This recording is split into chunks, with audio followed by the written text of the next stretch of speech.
Man, who would have thought that League of Legends, of all companies, would make a good TV show? Like, we get this waste of a balance team who couldn't balance the game if humanity depended on it. Like, we'd have aliens come in, threaten to take over the world unless they balance the game, and they just be like, we'll nerf Aurelian's soul.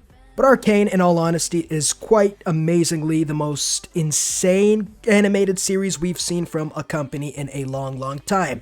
It is just a masterpiece. The animation's flawless, best I've ever seen, not to mention the great writing, character development, etc, etc. The premise of Arcane in general is a simple one. Take popular League champions. Wait, you're telling me Yasuo isn't in the game? Then who the hell do we have? Jace? Jace? Vi? But in all honesty, no jokes aside, it is a breath of fresh air that they went for a story instead of a glorified skin showcase anymore. Ruination. Yeah, it's pretty much an origin story for Vi, Jinx, Kate, Jace, and Victor, along with numerous side characters, and it is really about the conflict between Piltover, the City of Progress, and the Undercity Zaun, which is pretty much the north side of Chicago. The conflict centers around a sort of colonial power structure in a way. They're essentially part of the same city, but separated. Piltover gets all the funding and advantages while being a pristine, proper, civilized people. And Zaun is pretty much the Cinderella, the neglected stepchild, and is run by nominally criminal bosses who pay off most of the cops like Marcus to leave them alone. The relationship is held together by Vander and the random cop. I don't even know her name. She wasn't that important, at least at first. Keeping the peace since the end of the last war. The story has great character development, especially with the main characters. Jinx turns into a genocidal maniac. Vi becomes Captain Marvel if she was actually likable. Jace becomes a leader of Piltover from a humble scientist. Victor is from a scientist into a Soviet killing machine, comrade. And Caitlyn pretty much opens her eyes outside of the sheltered existence. Echo, yeah, he really didn't get much screen time, but the animation and character development is probably the best I've seen, and I want to summarize the story real quick, give it my thoughts, and analyze or give it a rating at the end. And yeah, there's going to be spoilers, by the way, if you're too dim-witted to understand, but yeah, if you haven't watched this show, go watch it right now. Don't blame me if you do get spoiled. Starting with Act 1, a brutal skirmish between the technologically advanced city of Piltover against its savage underbelly causes two orphans, Vi and Powder, to be taken in by Vander, a bar owner. I mean, just what the hell are two kids doing in an active war zone? Like, what standards does this universe have? You just take your kids with you to work day, but they just watch you get brutally slaughtered and are traumatized for life? That's great parenting, bro. But pretty much a barman, Vander, who led the rebellion, takes along several orphan children, feeling pretty much responsible for what happened, which probably shouldn't have brought them near there in the first place, but over the next few years, they learn to make a living by stealing scraps and parts of technology from the city above, pretty much human leeches. However, one specific heist goes awry when some loot is revealed to be explosive crystals, crafted from arcane magic, and it's lost in a fight with a group of thugs. And what that group of thugs fight was absolutely sensational, just brutalizing them. Vi hit them with a Mike Tyson special, give them that melatonin with the left, Thanksgiving dinner with the right, they're not waking up for the next week. And Prouder pretty much just did the fucking John Mulaney special of street smarts. Vander talks to Vi, not wanting her to repeat his same mistakes of messing with Piltover, which is understandable considering the fact that Zaun as a nation got completely fucked in that conflict. And Powder manages to keep hold of the explosive crystals that were the root cause of the initial explosion. The thugs that they were fighting worked for a crime lord named Silco, who wants to stage another revolution after getting a new drug called Shimmer by his chief scientist Singed. Essentially what it is it's some sort of heroin that shoots you up into an army of crackhead soldiers ready to body everybody for Senpai Silco. A student at the academy named Jace is the one who created these crystals that were stolen and is called by the ruling council to testify for illegally experimenting with magic, which Piltover isn't really too fond of. Jace was saved by arcane magic as a child though and believes it can be a new resource to advance Piltover to greater heights, but he's expelled for endangering the city. He really tried to hit him with that Katara speech, but they really had him like... Jace's beliefs are renewed when Victor, Soviet sick man help you, the frail and sickly assistant of the Academy's Professor Heimerdinger, helps him complete his research.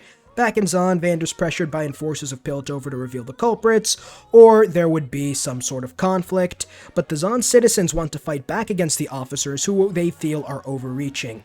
He chooses to keep his family safe and pretty much just remains neutral, which I'm with Vi on this one. I don't agree with that passivity. But in all honesty, Vander in this scene was given the good cop, bad cop treatment, but my brother ain't no snitch. Gave none of that. Not even a Big Mac deal meal would get my man to spill. But Silco and Vander, actually, it turns out, were once brothers who fought side by side for Zon to be independent. The partnership ended in violence when Vander reached an agreement to end the battle, and he was forced to put Silco down while he attempted to continue to fight. But Silco did end up managing to escape death, essentially, but yeah, Xander turned out to be an op. Never mind my previous statement. In present day, Vander decides to give himself up for peace to be maintained, but he's attacked and taken hostage by Silco and one of his heroin-enhanced goons. I mean, this scene really got me, man. This fat ass watched a cop get slaughtered faster than Game of Thrones went downhill, and the dude was as fast as KCM2 Naruto at least, and he still stepped up. Nothing but respect. Vi, Milo, and Clagger go to rescue Vander, but they leave Powder and Echo behind for their own safety, and yeah, that's probably a smart idea, except for the fact that Powder ended up following them. The kids end up reaching Vander, and they fight Silco in a climax, while Milo can't lockpick him out, even though he claims to be the best lockpick, and she's pretty much choking harder than Riley Reid in one of her movies. I don't know what Clagger was trying to do. I know he was trying to escape, but I mean, is there no window nearby? Could you just, like, I don't know, man. He's just touching everything. I didn't even know.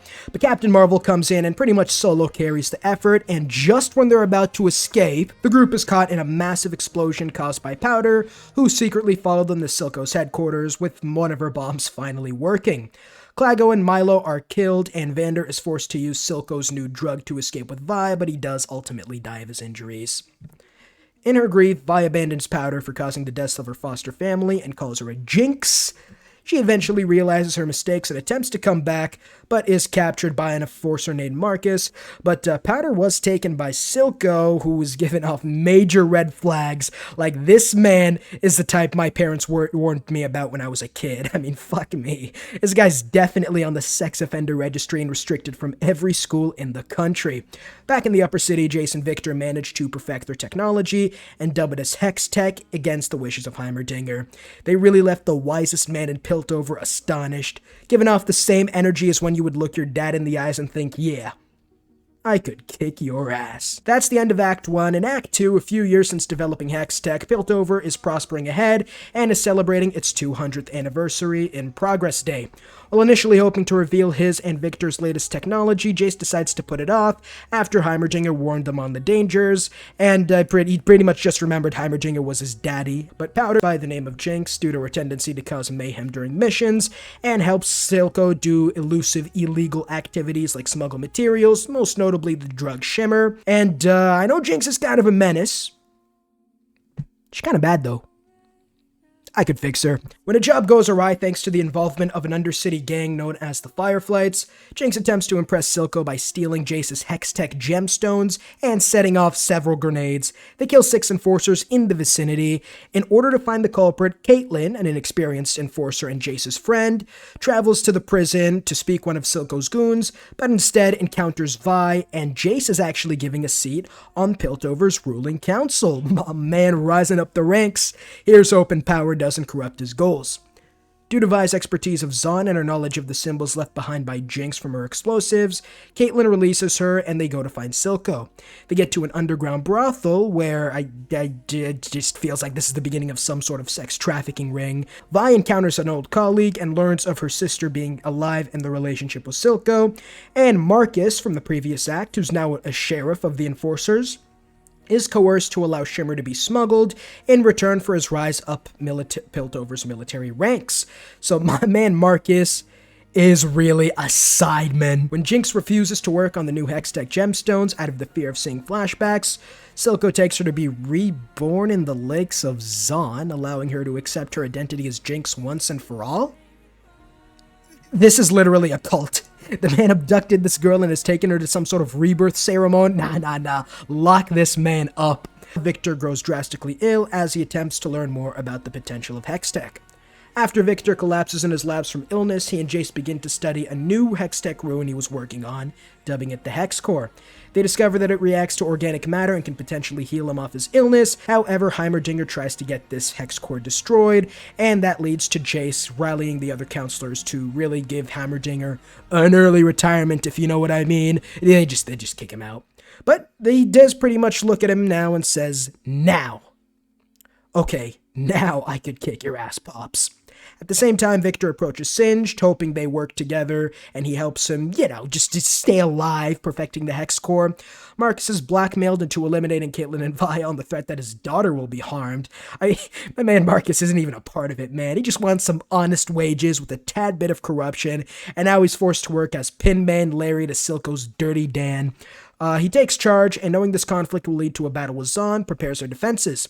Underground, Vi and Caitlyn find a safe house so Vi can recover from the injuries she got from Svileka after, she pretty much got bodied in that fight. My crackhead here seems like a nice guy, though. He looks pretty nasty, not gonna lie, but he is most definitely a brother. But they really managed to take my girl strapped down in these streets.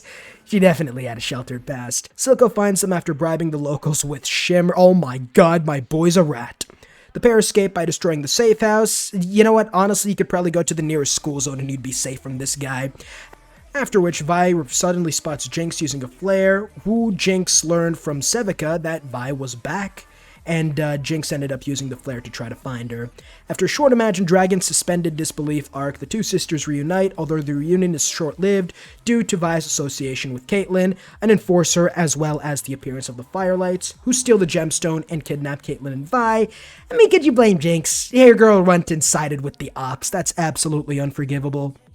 Vi discovers that Echo's the leader of the Firelights. He explains to her that Powder is gone and only Jinx remained dedicated to Silco, but doesn't stop Vi from trying. Mel continues to plan to have Jace and Victor weaponize Hextech to defend the people of Piltover, but she pretty much just slept with Jace for political power.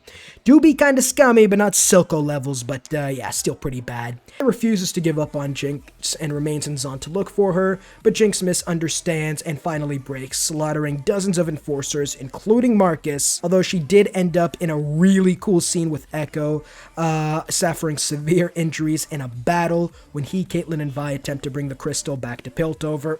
Come on, Echo, press R. Press Echo, oh my god, you idiot, report Echo for griefing. Silco reveals his genuine care for Jinx in the aftermath of her fight against Echo and discovers that she managed to steal back the gemstone.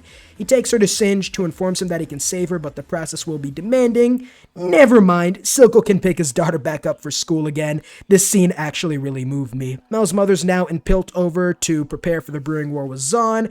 I don't know how she's involved in this war, but she's just gonna be there, I guess. Jinx endures the treatment after she hallucinates the pain inflicted on her by Vi and Caitlyn. I don't care what sleep paralysis demons you've ever seen, but what the fuck is Caitlyn, man? She had me shook in this scene, and her eyes end up turning permanently purple, I think. That's what the wiki says. Victor's efforts to save him accidentally result in the death of his childhood friend and follow scientist Sky. Damn, she really wanted that Soviet schlong. I mean, what the hell are you doing? This is where you run away and just never look back. But Vi teams up with Jace to take down Silco's criminal empire after the council refuses to do shit. Meanwhile, Caitlyn is cornered by Jinx while taking a shower at her family's house in Pilt. Okay, Jinx is definitely a scissor. After Jace and Vi's raid on one of the Shimmer factories results in the death of an innocent child, Jace comes to realize the cost of war and abandons violence, although he's pretty much too big of a pussy to take the big fist things back from Vi, which, When the two of them finally meet, Jace offers to give Silco Zahn's independence in exchange for Jinx, who he insists must pay for her crimes. I don't know how this is fair at all. Like, it's like America making peace in Afghanistan, leaving a terrorist organization to take over for absolutely nothing substantial. Oh. Based. As Silco agonizes out loud over whether to accept Jace's offer, don't know why he'd do it out loud, doesn't make too much sense. Silco's not the brightest guy in the shed, I guess, but he fails to realize that Jinx is secretly listening and she incapacitates him. Yeah, you thought Jinx was being manipulated. Nah, she's not manipulated. She is the boss man. Armed with Jace's Hextech gauntlets, Vi confronts Sevica and absolutely brutally defeats her, but is then abducted by Jinx. She awakens in a room with Silco, Caitlyn, Jinx, who were also kidnapped, in an attempt to make sense of her identity, and then there are dolls of Vander, Milo, and Clagger, which, yeah, she's off the rails. I could save her. As Vi and Silco both attempt to appeal to Jinx, Caitlyn escapes her bonds and attempts to kill Jinx with her own weapons. I mean, what the hell, man? She just teleported like that? Riot, remove Gale Force, for fuck's sake. In the chaos that ensues, Jinx fatally wounds Silco by accident, and he confesses that he would never have handed her over to Piltover before dying from his injuries. Damn. Silco, you're off the registry. Congrats.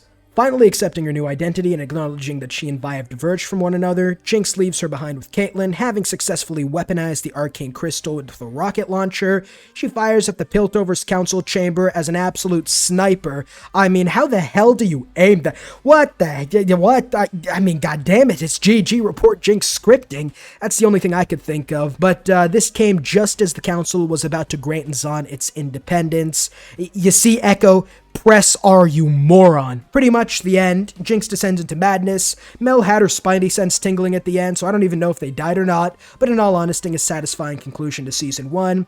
Kate and Vi confirmed scissor partners, Jace is the captain now, and Heimerdinger is really down with the hood. My boy. The animation throughout was top-notch, astonishing even, definitely the gold standard in that regard. Seeing the facial expressions made it seem real, although the fake characters, if that makes any sense. Like, the characters you knew were fake, but the facial expressions were definitely on point.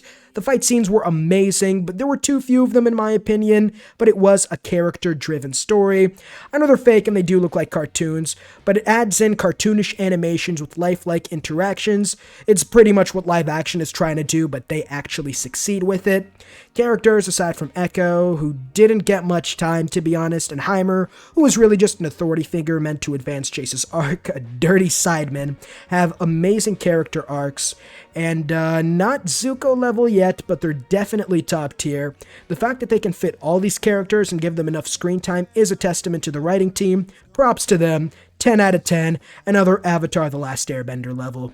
The soundtrack was an absolute masterpiece. The music complemented the video so well that whenever you heard it, you're programmed to just get ready for fire, because the action moments with the music was nothing short of beauty.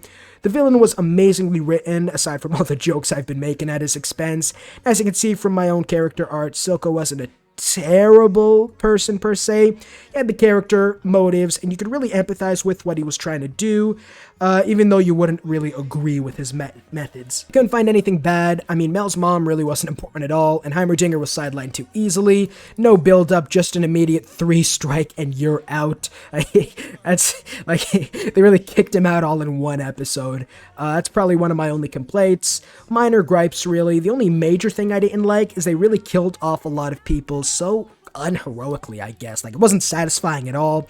I think they really just wanted to remove the characters but couldn't find a way to do it, so they were just like, you know, let's just throw some rocks on them. I think the better thing would be if they just I gave them a heroic death or something. That might have been just what they were going for story-wise. The relationships were a little rushed because they were trying to fit all the characters in at once, and character development did come at the cost of relationships kind of rushing through, like with Caitlyn and Vi, for example, and Echo and Heimer was another one.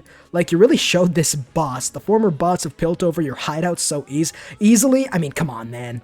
Honestly, on the Airbender scale, I'm giving it a 95 out of 100.